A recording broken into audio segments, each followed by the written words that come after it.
Hi, Mark here. Sometimes I need to use my drill press to drill a hole in the end of a board that's rather long like this, and I need extra support out here at this end. I want something light and portable that I can move out of the way quickly.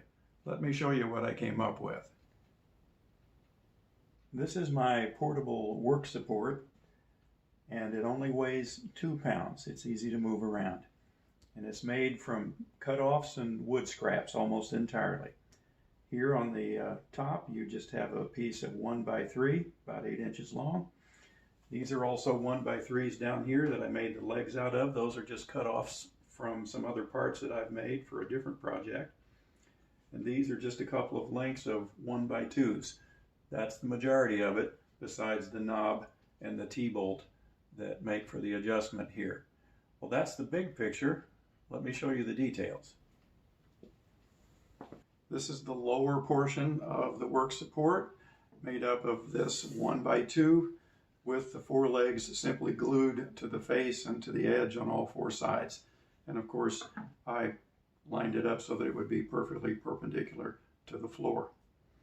The other part is the upper portion, which you can see right here, and we will be putting these two together in a moment, but those are the 2 main components of this work support.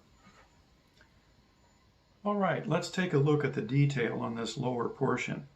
What I did here was to route a 1/4 inch slot starting about 2 inches from the upper end here and then going about 13 inches roughly down to this point.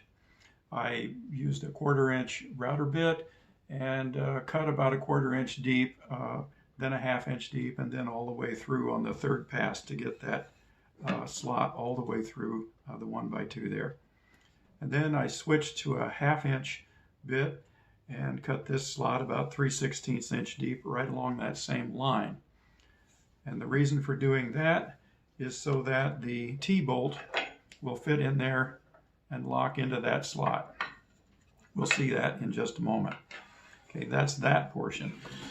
Now the detail on this portion is that I drilled a 1/4 inch hole about a 1/2 inch deep here in these 2 spots, and then you take a 1/4 inch dowel about 1 inch long and you tap it in there. It will press fit. You don't even need glue. It will stay there.